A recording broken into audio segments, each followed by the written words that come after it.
نبی پاک صلی اللہ علیہ وسلم نے یہ نہیں پوچھا عمر کتنی مالیت کا سامان لائے ہو، میرے آقا صلی اللہ علیہ وسلم نے پوچھا عمر گھر والوں کے لیے کیا چھوڑ کر آئے ہو، گھر والوں کے لیے۔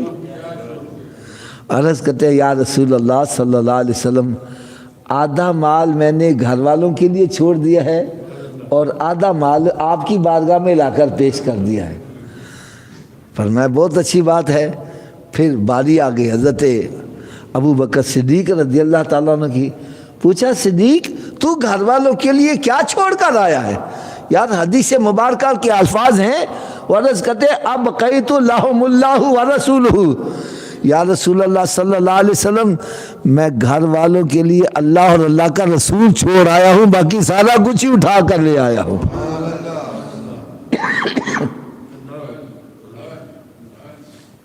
گھر والوں کے لیے اللہ اور اللہ کا رسول چھوڑ آیا ہوں، باقی سارا کچھ ہی لے آیا ہوں۔ اب ایک اور نقطے کی بات عرض کروں، میرے آقا صلی اللہ علیہ وسلم کے سامنے کوئی غلط بات کرے تو سرکار صلی اللہ علیہ وسلم خاموش رہے، یہ بات ممکن، کیونکہ نبی پاک صلی اللہ علیہ وسلم کی حیات طیبہ اسوہ حسنہ بننے والا ہے۔ اگر صدیق اکبر رضی اللہ تعالیٰ عنہ نے غلط بات کہی ہوتی تو سرکار صلی اللہ علیہ وسلم منع فرما دیتے، اے صدیق تو یہ کیا کہہ رہا ہے، میں تیرے سامنے موجود تو تیرے گھر میں نہیں ہوں۔ اس سے پتہ چلا صدیق اکبر رضی اللہ تعالیٰ عنہ کا بھی عقیدہ ہے کہ ہمارے نبی حاضر ناظر ہے، اور ہمارا بھی یہی عقیدہ ہے۔ اور اس کہتے ہیں یا رسول اللہ گھر والوں کے لیے اللہ اور اللہ کا رسول چھوڑ آیا ہوں، باقی سارا کچھ ہی لے آیا ہوں۔ تو نبی پاک صلی اللہ علیہ وسلم نے منع نہیں فرمایا، اے صدیق تو غلط کہہ رہا ہے، میں تیرے سامنے موجود تیرے گھر میں نہیں ہوں۔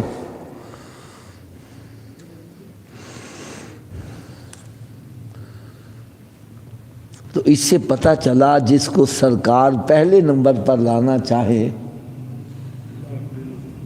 جس کو سرکار صلی اللہ علیہ وسلم پہلے نمبر پر لا رہے ہیں، اس بندے کا نام ابو بکر صدیق رضی اللہ تعالیٰ۔ ہاں، اور پھر ابھی بھی تسلی نہیں ہوئی، ایک اور بڑی پیاری مثال دے دوں۔ رات کا وقت ہے تو آسمان پر ستارے چمک رہے ہیں۔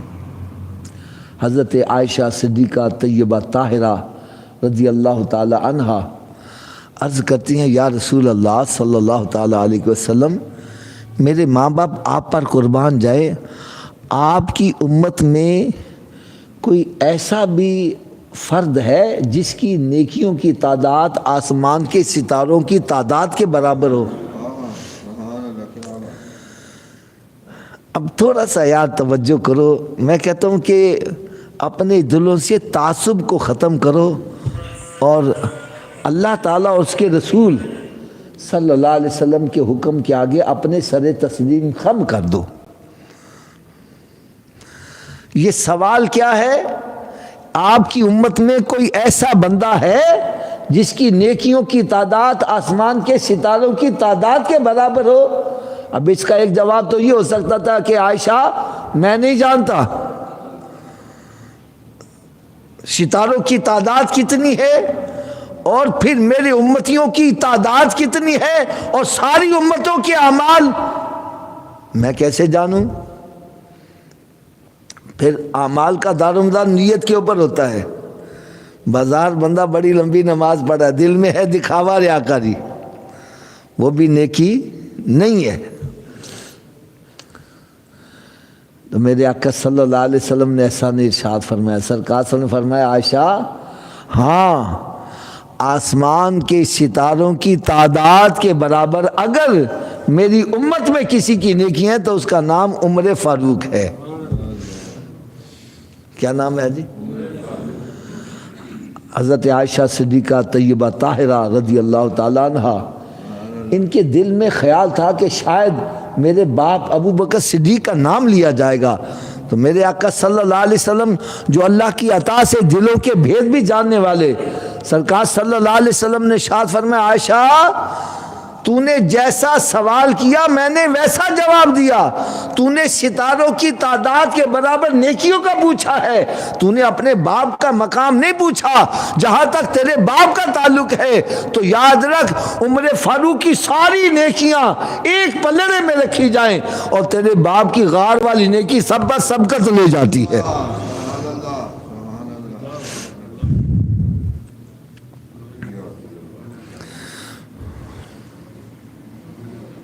یار تھوڑا سا ذرا خیال کرو, انصاف سے کام کرو, انصاف سے کام لو یار. جن کی ایک نیکی ستاروں کی تعداد کے برابر ہے ان کی ساری زندگی کے نیکیوں کا مقام کیا ہوگا.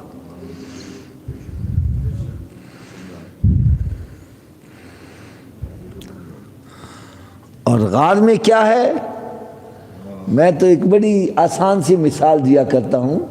آپ آزاد یہاں مسجد میں بیٹھے ہو, ہر طرف ٹائلیں لگی ہیں, نیچے فرش لگا ہوا ہے, کوئی سوراخ وغیرہ نہیں ہے, یعنی کوئی کیڑا مکوڑا نکلنے کے چانسز نہیں ہیں. اس کے باوجود آپ آزاد بیٹھے ہوئے ہو, میں ایک چھوٹا سا کانٹا لے کے آپ کے پاؤں کو ایسے چبھو دوں, آپ ایک دم اچھل جاؤ گے, تبک جاؤ گے. پھر سنو ذرا,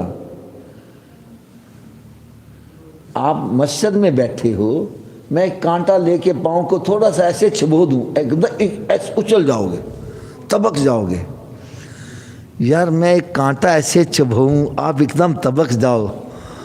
اور صدیق تیری عظمت پر قربان جائیں کہ سانپ ڈس رہا ہے اور صدیق اپنے پاؤں کو ہلا نہیں رہا کہ میرے آقا کی نیند میں کہیں خلل نہ آ جائے.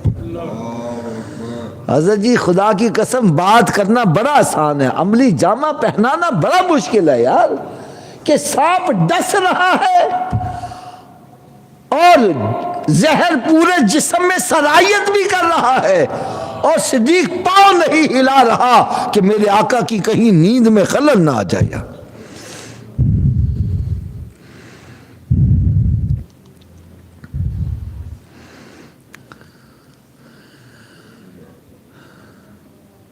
پاؤں نہیں ہلایا.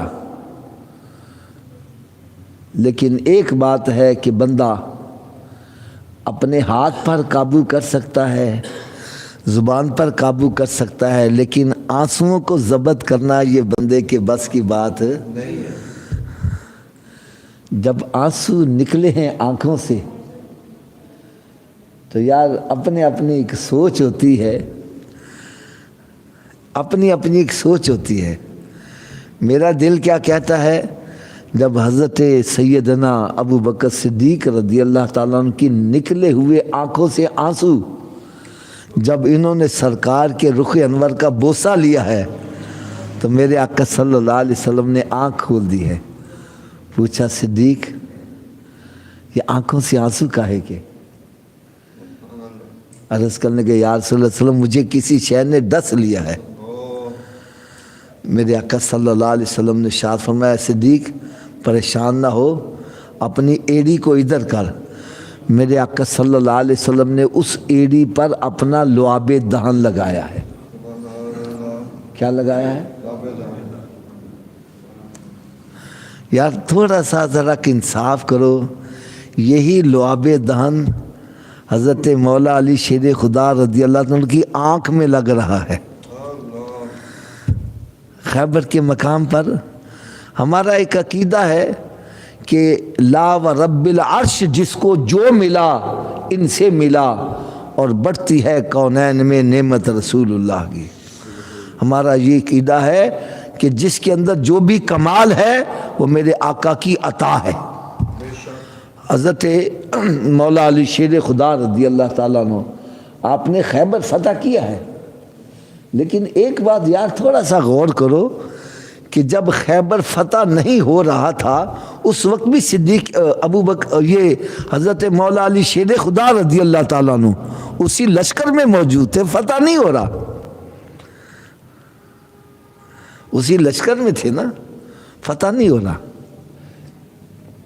میرے آقا صلی اللہ علیہ وسلم نے ارشاد فرمایا میرے صحابہ ہم صبح جس کو جھنڈا عطا کریں گے خیبر اسی کے ہاتھ سے فتح ہوگا.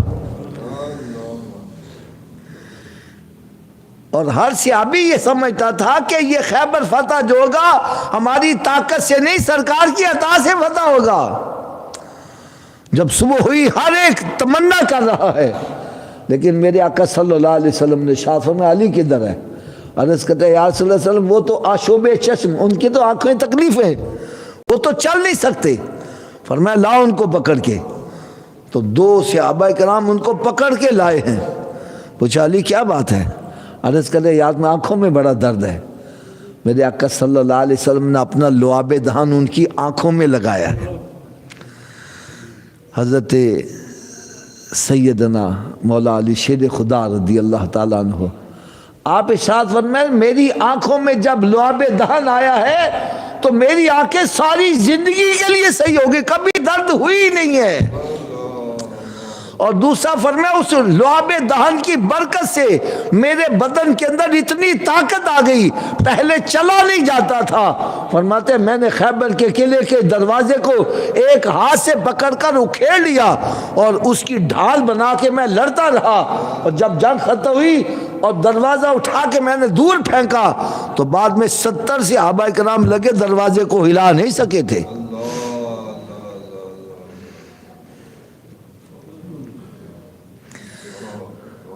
تو تھوڑا سا یار انصاف کرو، وہ لعاب دہن جو علی کی آنکھ میں لگ رہا ہے وہی لعاب دہن صدیق کی ایڑی پر لگ رہا ہے. صدیق کا مقام کیا ہو گیا؟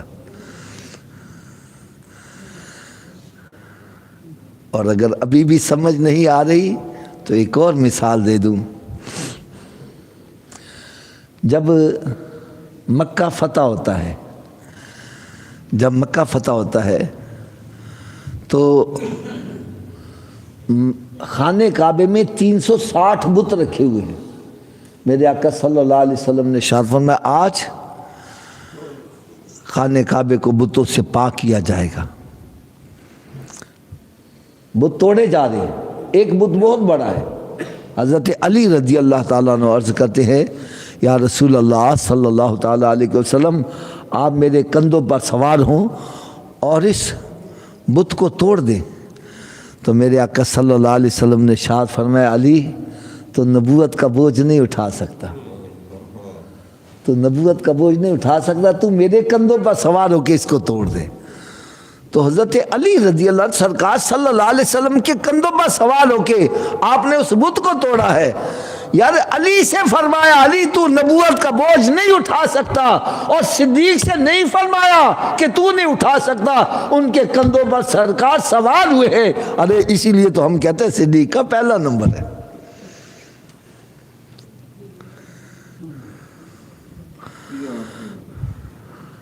جب ہجرت کی رات ہے حضرت سیدنا ابو بکر صدیق رضی اللہ تعالیٰ عنہ نے سرکار صلی اللہ علیہ وسلم کو اپنے کندھوں پر اٹھایا ہے. اور یقین جانو کہ مقام صدیق اگر اس کی جھلک دیکھنی ہو تو میں تو دعا کروں گا اللہ تعالیٰ سب کو غار ثور کی زیارت نصیب فرمایا. حضرت صاحب غار ثور پر چڑھنا اتنا مشکل کام ہے، 3-4 گھنٹے لگتے ہیں اوپر چڑھنے میں. اور پھر ہوتا کیا ہے، پانی کی بوتلیں ہاتھ میں پکڑی ہیں، چند قدم چلتا ہے پانی پی کے پھر چلتا ہے، پھر پانی پی کے، یعنی بڑے سے بڑا پہلوان خالی ہاتھ کوئی وزن نہ اٹھایا ہو ایک سانس میں اوپر نہیں جا سکتا. لیکن صدیق تیری عظمت پر قربان جائیں.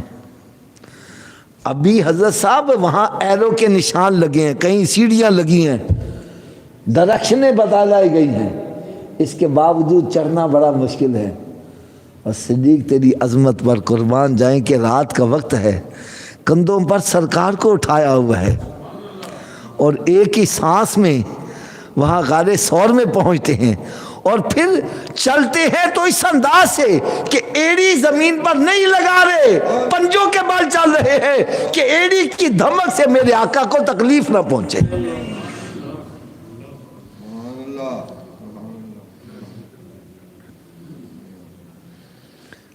اسی لیے ہم کہتے ہیں صدیق یار غار ہے افضل البشر، بعد از نبی بزرگ تو ہی قصہ مختصر۔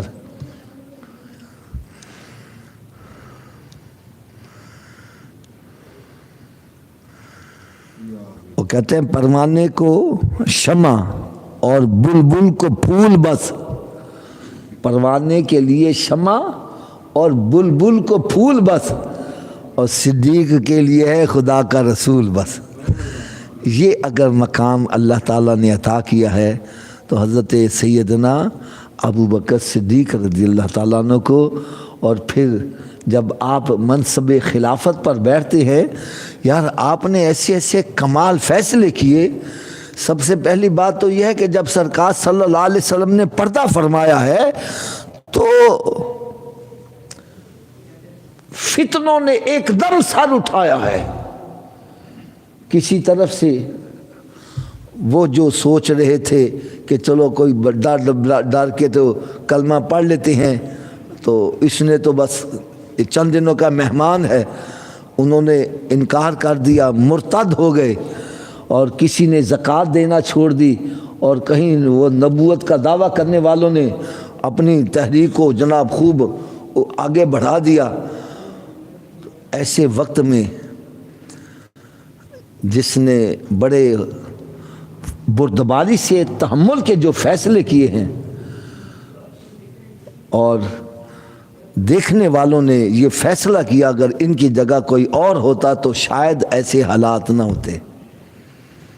سب سے پہلے میرے آقا صلی اللہ علیہ وسلم نے ایک وفد جو جہاد کے لیے قافلہ بھیجا تھا، وہ راستے میں ہی تھے تو پتہ چلا سرکار پردہ کر گئے، وہ واپس آ گئے۔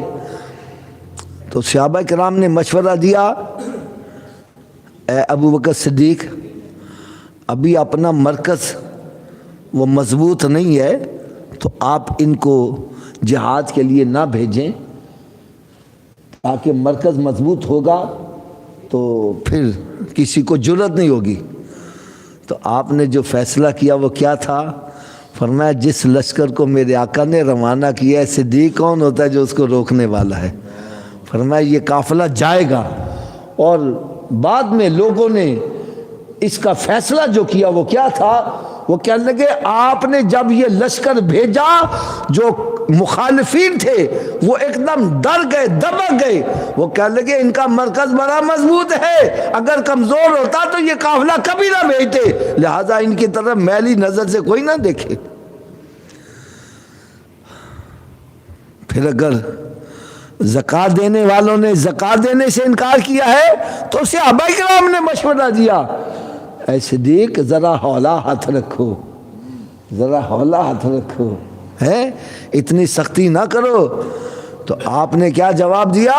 فرمایا خدا کی قسم اگر یہ سرکار صلی اللہ علیہ وسلم کے دور میں اونٹ کے ساتھ رسی دیتے تھے اور اب رسی بھی نہیں دیں گے، میں تب بھی ان کے خلاف جہاد کروں گا۔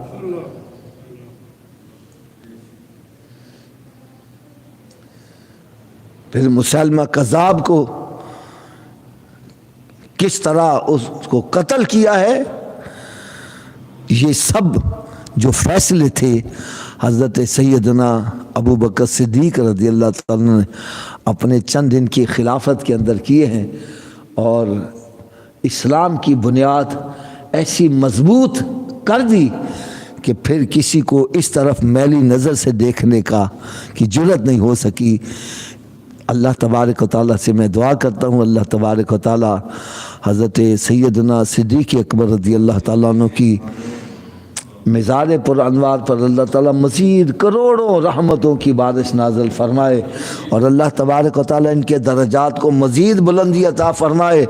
اور میری دعا ہے جو دین کی خاطر تن من دھن قربان کرنے کا جذبہ رب نے ان کو عطا کیا، اس کا ایک ذرہ رب تعالیٰ ہمیں بھی عطا فرما دے۔ اللہم صلی علی سیدنا و مولانا محمد وعلی آل سیدنا و مولانا محمد واصحاب سیدنا و مولانا محمد وبارک وسلم علیہ۔ اللہم ربنا تقبل منا انک انت السمیع العلیم وتب علینا انک انت التواب الرحیم۔ یا ارحم الراحمین یا ارحم الراحمین یا ارحم الراحمین، یا ربنا یا ربنا یا ربنا یا ربنا اے مالک مولا ہم سب نے مل کر جو نماز فجر ادا کی اس کو منظور و مقبول فرما لے، جو درس و بیان ہوا اس کو یاد رکھ کر اس پر عمل کر کے دوسروں تک پہنچانے کی توفیق عطا فرما، ہماری ہمارے والدین کی اور پیارے آقا صلی اللہ علیہ وسلم کے سارے امتیوں کی کامل مغفرت فرما، آئندہ سب کو نیک اعمال کرنے کی توفیق عطا فرما۔ اے مالک مولا ہم سب کو صحابہ کرام اور اہل بیت اطہار کا ادب و احترام کرنے کی توفیق عطا فرما۔ یا اللہ ہم سب کو ان کے نقش قدم پر چلنے کی توفیق عطا فرما۔ یا اللہ یہ تیرے نیک بندے ہیں، ان کے ساتھ ہمیں محبت کرنے والا بنا دے۔